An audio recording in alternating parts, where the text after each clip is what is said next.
Imaginemos esta situación.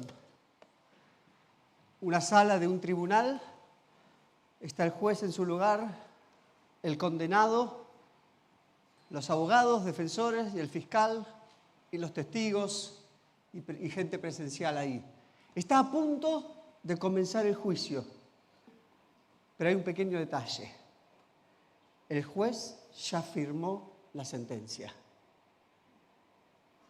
Y el condenado dice, si no empezó el juicio, ¿por qué ya firmó mi culpabilidad? En nuestro ordenamiento jurídico habría claramente un problema en esto y me imagino al abogado defensor haciendo una recusación por prejuzgamiento, ¿no? Decir, no podemos tener un juicio justo si ya antes de escuchar nada, antes de investigar los hechos, antes de evaluar distintas voces, ya firmé la sentencia, no hay nada para hablar. Hoy tenemos el juicio posiblemente más famoso de la historia. Jesús frente a Pilato. Famoso y breve. Y lo que resalta es el prejuzgamiento que sufre Jesús. Pero antes de juzgar a quienes lo prejuzgaron, yo me pregunto, ¿no hacemos lo mismo muchos de nosotros? Nadie viene a Jesús, al menos en nuestra cultura, sin algún preconcepto de quién es Jesús, qué es la iglesia y qué es la fe. Cada vez que hablamos de Jesús, sepamos que la otra persona algún concepto tiene.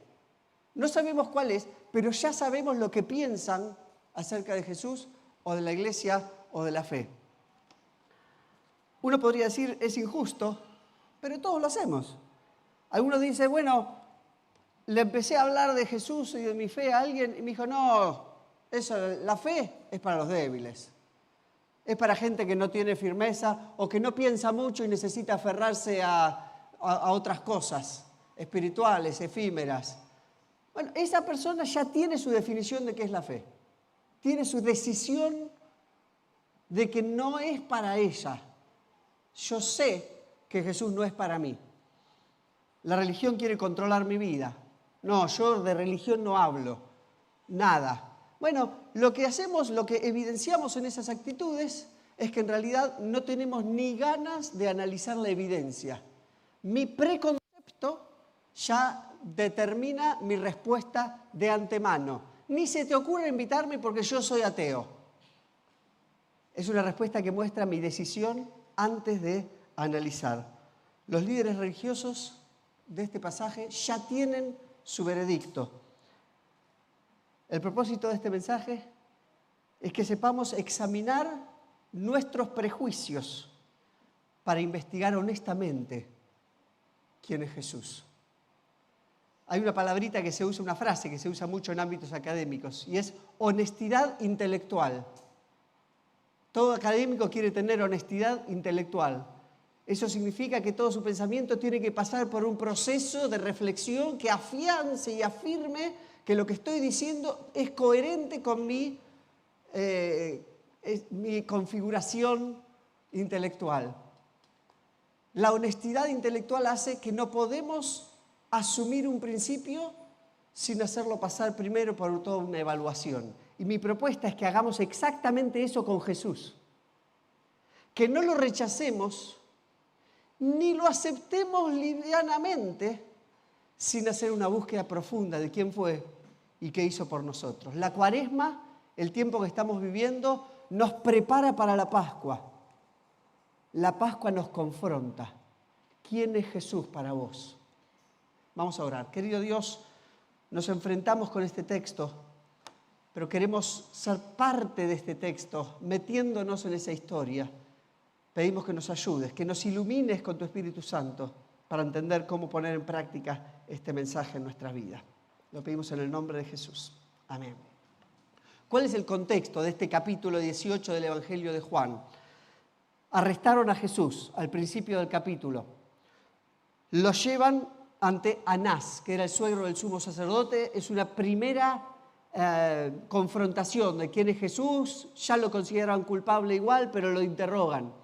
Los llevan a Anás, que era el sumo sacerdote. Todavía estamos dentro del ámbito de los líderes religiosos judíos, que ya tenían decidido condenar y buscar poner fin a Jesús. Y después lo llevan a Mateo. ¿Por qué digo que ya lo tenían condenado? Bueno, un pasaje paralelo está en el Evangelio de Mateo, capítulo 26, 59 al 60, que dice esto. Los jefes de los sacerdotes y el consejo en pleno buscaban alguna prueba falsa contra Jesús para poder condenarlo a muerte. Pero no lo encontraron, a pesar de que se presentaron muchos testigos falsos. ¿Qué nos dice este texto y nos muestra claramente? Ya estaba condenado Jesús. Trataron de buscar testigos falsos, no lo encontraron y aún así avanzaron con arrestarlo y enjuiciarlo y sentenciarlo. Llegan sin poder descubrir más evidencia en contra de Jesús y finalmente se rinden y lo mandan a Pilato, gobernador romano. Y ese es el texto que hoy leímos, Jesús frente a Pilato. Vamos a ver un par de pasos en esta búsqueda. Lo que resalta de todos estos textos del juicio a Jesús es que no hay evidencia en su contra. Y sin embargo, la decisión está tomada. No queremos saber nada con Jesús. Antes de prejuzgar a otros, pensemos cómo estamos nosotros con nuestros prejuicios. Salgo un poquito de hablar de Jesús y de la fe y de la religión. ¿Somos personas que prejuzgamos? Que vemos a alguien y ya por cómo se parece y cómo lo vemos, ya decidimos que con este no queremos saber nada. Vemos a otro y digo, con este quiero ser amigo, lo voy a buscar, porque se ve así, bonito, se parece a mí, piensa igual, así que con él me voy a acercar. ¿Tenemos prejuicios y actuamos según ellos? La mayoría sí. Pequeña historia. Cuando con Debbie nos fuimos a vivir a Estados Unidos, llegamos, éramos los únicos argentinos, y rapidito nos dijeron en el seminario, vengan, hay un grupo internacional que los va a recibir, y hay una chica de Rusia, y ahí están los alemanes, y acá hay algunos británicos, y hay de varios lados del mundo. Y lo primero que dijimos con Debbie es, no necesitamos estar con esta gente, no tenemos nada que ver. Claro, somos internacionales, pero eso no nos acerca. En particular, Debbie le llamó mucho la atención una rusa, que no tenía gestos en la cara. Era así. Y si estaba feliz, su rostro lo reflejaba. Si estaba triste, su rostro también lo reflejaba. Y era como, no tiene sentimientos esta mujer. Una cosa ahí no se mueve, no hace nada. ¿Y qué vamos a hacer con esta? Prejuicio. Terminó siendo una de las mejores amigas de Debbie. Se juntaban todo el tiempo, se ayudaban con los hijos, paseaban, demás. Un sostén sólido. Dios lo tenía preparado, aunque nosotros dijimos, no necesitamos esto. Lo mismo nos puede pasar a nosotros, porque nos parece una cosa y nos podemos quedar limitados en nuestra cabeza diciendo, no, esto es así y no le voy a dar una oportunidad. Y quizás Dios tiene preparado algo especial para vos a través de eso que vos te negaste. Hace un par de meses, creo, hablamos de esto de qué significa ser libre pensador. Alguno quizás se recuerde y si no podemos buscar en la historia de los mensajes atrasados. Pero habíamos pensado esto, ¿qué es un libre pensador? Bueno, desde mi mentalidad, un libre pensador no es el que se niega y rechaza algo sin buscar evidencia, sino el que se decide a investigar profundamente todo lo que viene a su mano y con toda esa información decide libremente cómo pensar. Pero a veces pensamos que el libre pensador es antirreligioso. Y si es antirreligioso solamente por un mero preconcepto, entonces no es tan libre.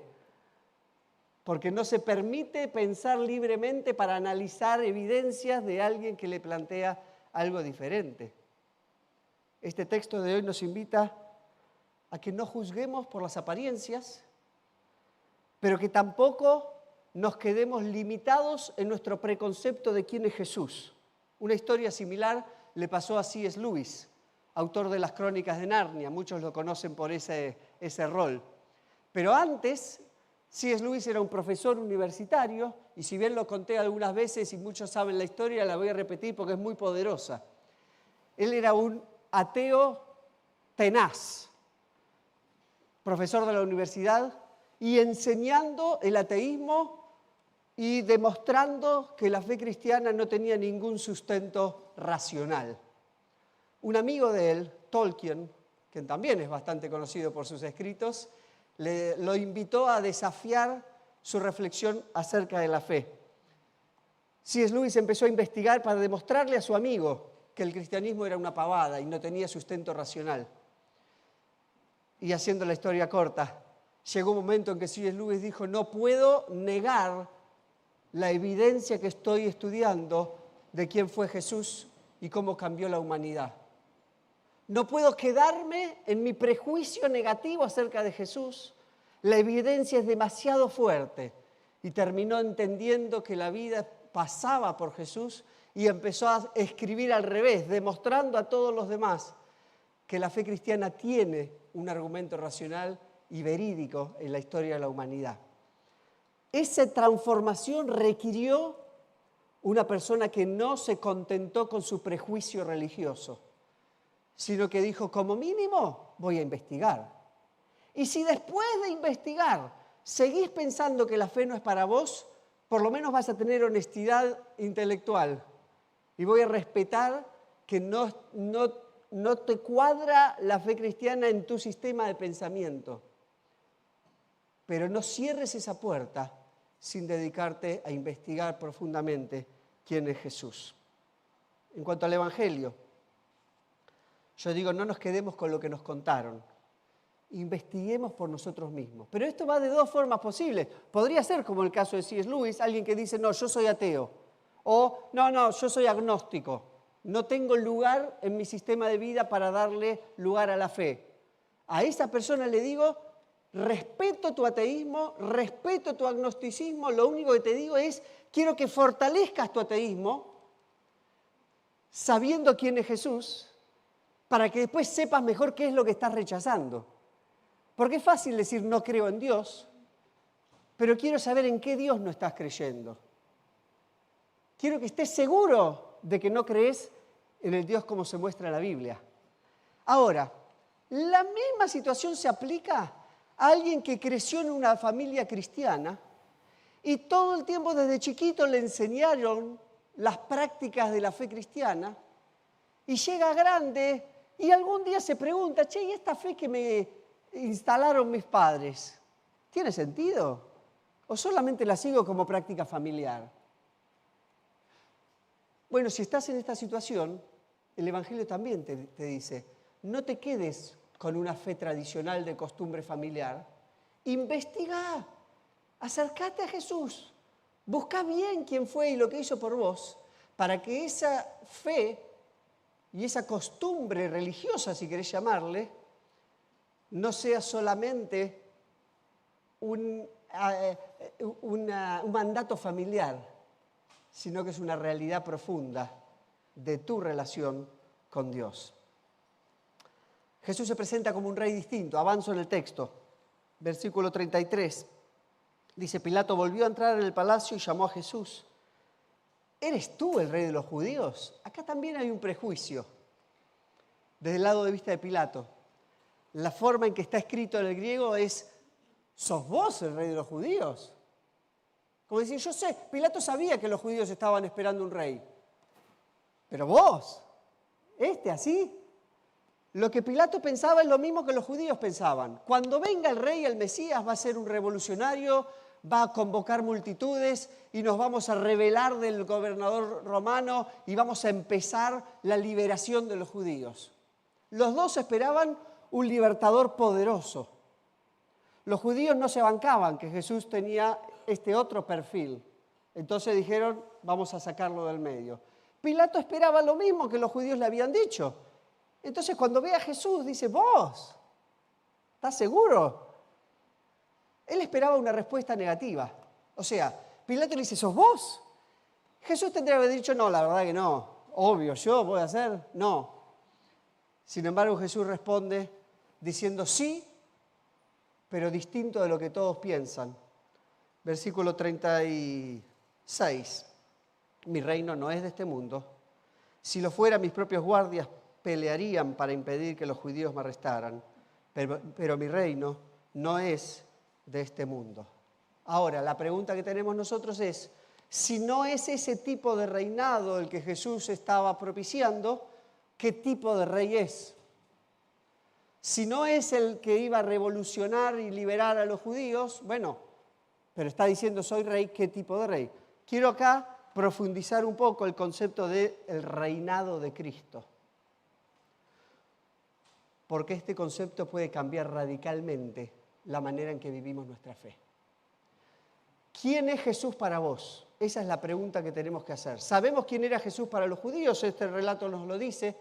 Cuando hablo de judíos me refiero al relato no necesariamente la nación judía de hoy. Estamos hablando de lo que el relato nos cuenta acerca de esos líderes religiosos judíos. Sabemos lo que Pilato pensaba, pero ¿qué pensamos vos y yo? Si nosotros pensamos, bueno, Jesús es alguien que me escucha cuando estoy necesitado, posiblemente tengas razón, porque promete escucharnos y estar con nosotros en cada prueba que vivamos. Si pensamos, bueno, Dios es el que al final de nuestros días va a decidir si vamos al infierno o al cielo, bueno, de alguna forma tiene algo de verdad bíblica, pero pensar a Jesús como el rey de nuestra vida es un poco distinto. Un teólogo, Berkhoff, dice que el reinado de Cristo es un reinado espiritual porque es administrado no por la fuerza ni medios externos, sino por la palabra y el espíritu. En el contexto que estaban viviendo, porque nosotros hoy en Argentina al menos no tenemos reyes, pero en el contexto del texto bíblico y del todo el Antiguo Testamento también, se esperaba un rey que se imponga por la fuerza, que muestre su autoridad eliminando a los adversarios y que cualquier rebelde sufra bajo la mano del rey si atentaba contra el reinado. Y Jesús se presenta como un rey pacífico, que no violenta, no fuerza, pero invita a las personas a su alrededor a sujetarse voluntariamente a este reinado. No prejuzguemos el reinado de Cristo en nuestra vida. Tim Keller trabajó mucho este concepto en Nueva York. La gente le decía, yo no puedo ser cristiano porque no quiero que Jesús me diga cómo tengo que vivir. Yo prefiero rechazar a Jesús porque quiero ser libre. Quiero hacer lo que se me dé la gana. Y si acepto al Jesús del cual me estás hablando, mi vida no puede seguir igual. Y él decía, mirá, si vos querés un Jesús que no te cambie la vida, no es el Jesús de la Biblia. Porque el Jesús de la Biblia te convoca para ser tu rey, el rey de tu vida, y ajustar tu vida no para limitarla, sino para potenciarla. El que dice la fe me limita no está entendiendo el Evangelio. Jesús viene justamente para potenciar nuestra vida y borrar todo límite para que todo lo que tengamos por delante sea guiado por el poder del Espíritu Santo. La fe no nos limita. Nosotros nos limitamos con nuestros preconceptos religiosos. Pero sigo avanzando. Versículo 38, una de las preguntas más fuertes también de la Biblia. Pilato le dice, Jesús primero dice en el 37, para entender el contexto. Así que eres rey, le dice Pilato. Y Jesús dice, ¿eres tú quien dice que soy rey? Yo para esto nací, para esto vine al mundo, para dar testimonio de la verdad. Todo el que está de parte de la verdad, escucha mi voz. Y Pilato le pregunta, ¿y qué es la verdad? Estamos hablando de prejuicio y de investigar. Pilato es una gran pregunta. ¿Qué es la verdad? Pero se va sin investigar. Lo pregunta, el silencio posterior de Pilato nos muestra que no estaba preguntando genuinamente, sino que estaba respondiendo que la verdad es relativa, es superficial, que cada uno ve la realidad desde su punto de vista y no hay algo objetivo. Bueno, la Biblia dice que hay una verdad objetiva. Jesús, Juan 14, 16, dice, yo soy la verdad, el camino y la vida. Jesús dice, cada uno puede pensar lo que quiera, pero no puedo negar que hay una verdad real. Pilato dijo qué es la verdad, pero no la investigó. Si todavía no estamos seguros de qué es esa verdad, la Cuaresma nos convoca a investigar profundamente. estamos viviendo un tiempo en que todo es relativo, en que se intenta relativizar todo, en realidad, y que cada uno puede tener su propio parecer acerca de distintas cosas. Conecto. Si Jesús es el Rey y Jesús es la verdad, entonces no hay tal relativismo. Si lo bajamos a Jesús de su autoridad, entonces sí, pensemos entre todos qué tenemos de vista. Tu búsqueda de la verdad determina cómo vivir la vida. Ilustración. Vamos al médico. Asumimos que el médico sabe un poquito más de lo que nos está pasando en nuestra condición. Así que nos hace estudios, vuelven los estudios, volvemos al consultorio. Mire, doctor, todos estos, los estudios que me mandó, acá están. Y el médico te dice, mirá, tenemos un problema. Tus estudios muestran, la evidencia muestra que tenés este diagnóstico y este es el tratamiento que tenemos que seguir. ¿No te gusta? ¿Qué hacemos? Ese diagnóstico es relativo, depende de quién lo mira. Prefiero un médico que me diga cosas más lindas. ¿Por qué voy a ir a un médico que me diga cosas feas? Entonces, si todo es relativo, decirle a ese médico, no me gusta tu medicina, me voy a buscar un médico que me diga las cosas que quiero escuchar. Y quizás encuentres un médico que te diga lo que querés escuchar. Mira, la verdad, no te preocupes, no pasa nada. Pero ese relativismo no cambia la verdad. Ese mensaje facilista no cambia el diagnóstico, siempre y cuando el diagnóstico sea verdadero. Sé que los médicos pueden equivocarse. No me arruinen la ilustración. Solamente estoy pensando en que a veces no nos gusta la verdad, pero que no nos guste la verdad no la hace menos verdad, sino que a nosotros nos da una perspectiva diferente, pero la verdad existe, es objetiva y nos confronta. Si sos ateo, agnóstico, escéptico, o la palabra que quieras usar para describirte, la Cuaresma nos invita a no quedarnos con prejuicios. Todo Cuaresma nos confrontamos con quién es Jesús, qué hizo por mí. Y en Semana Santa celebramos su muerte en la cruz. Si ya sos cristiano, te considerás cristiano y si te preguntan qué religión adscribís, decís, yo soy cristiano. La Cuaresma nos invita a algo parecido. No te quedes con el cristianismo como un rótulo en tu vida. Investigá profundamente a qué Jesús decís seguir y que en este tiempo de Cuaresma podamos rendirnos al Jesús que se revela en las Escrituras. Cuaresma nos prepara, Pascua nos confronta. Cuando vemos el relato de la Pascua, es difícil quedarse neutral. Porque ese Jesús en la cruz te mira y dice, ¿estás conmigo o no estás conmigo? No hay un camino intermedio. El texto de hoy termina con una confrontación muy fuerte y dolorosa en parte del camino hacia la Semana Santa. Sale Pilato y le dice, yo no encuentro que este sea culpable de nada, pero como ustedes tienen la costumbre de que se les suelte un preso durante la Pascua,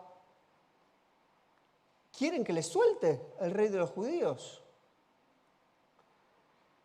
Y la multitud gritó desaforadamente, no sueltes a ese, suelta a Barrabás. Y termina con un recurso literario fenomenal, Juan, diciendo, y Barrabás era un bandido. Como que te la clava en el corazón. ¿A quién vas a elegir? ¿A Jesús o a Barrabás? Y ellos dijeron, elegimos a Barrabás. Yo quiero decirte esto. Decirle que sí a Jesús implica decirle que no a otros que quieren gobernar tu vida. Pero decirle que no a Jesús también indica que le estás diciendo que sí a otros reyes sobre su vida. Siempre alguien va a tratar de dirigir tu vida. La decisión no es si quiero que sea Jesús o no quiero que sea Jesús, es a quién estoy dándole un lugar primordial en mi vida. Y esta gente dijo, ¿queremos a Jesús o queremos a Barrabás? No hay forma de decir ninguno.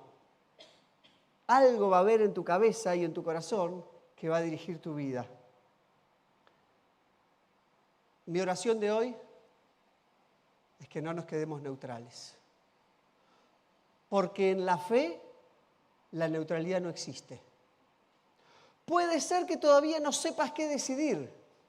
Lo respeto profundamente. La invitación de Cuaresma es investigar quién fue Jesús y lo que hizo por vos, si no estás seguro. Si ya lo investigaste, no podés quedar igual. Que Jesús reine en la vida de cada uno de nosotros. Vamos a terminar con una canción, se llama Jesús es el Señor. Invito a los músicos que nos preparen. ¿Ya están? No, todavía no están. Que nos preparemos.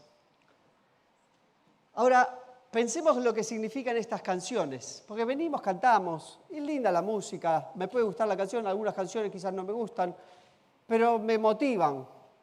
Y los músicos dicen, cantemos. La idea es que cantemos todos juntos. No es que esto es un espectáculo que ellos cantan y nosotros escuchamos y después vemos si nos gustó o no y criticamos si no nos gustó. La alabanza surge de todo el pueblo de Dios, pero cuando cantamos estamos diciendo palabras poderosas también. Cuando decimos Jesús es el Señor, no es solo una canción, es una confesión de fe. Yo te invito a cantarlo con una entrega de tu vida. Decirle, Jesús, sos mi Señor. La palabra Señor es el amo, el que tiene autoridad sobre nuestra vida. Si decimos Jesús es el Señor, estamos diciendo que es el único que tiene verdadera autoridad sobre nuestra vida. Digámoslo con confianza, con seguridad. Y eso va a hacer que todas las otras decisiones que tomamos en nuestra vida se alineen con el reinado de Cristo en nuestra vida. Los invito a ponernos de pie. Vamos a orar. Que el Espíritu Santo trabaje en cada uno de nosotros. Querido Señor, te decimos Señor porque te hemos aceptado como Rey de nuestra vida. No lo decimos livianamente, lo decimos con seguridad. Espíritu Santo de Dios, intercedemos hoy por quienes están en la búsqueda de entender quién fue y quién es tu Hijo Jesús. Pedimos, Espíritu Santo, que nos des a cada uno de nosotros la fortaleza para investigar profundamente y que todas las promesas que has realizado en tu palabra, en la Biblia, sean cumplidas en nosotros mientras buscamos darte el lugar que te mereces en nuestra vida. Dios, pido que nos des tanta convicción que cuando alguien nos pregunta, ¿vos sos seguidor de Jesús? ¿O seguís otros principios, otras filosofías u otras ideologías en tu vida? Que tu Espíritu Santo ponga un sello tan fuerte en nuestra vida que brote naturalmente la confesión de decir, Jesús es el Señor de mi vida. En el nombre de Él oramos. Amén.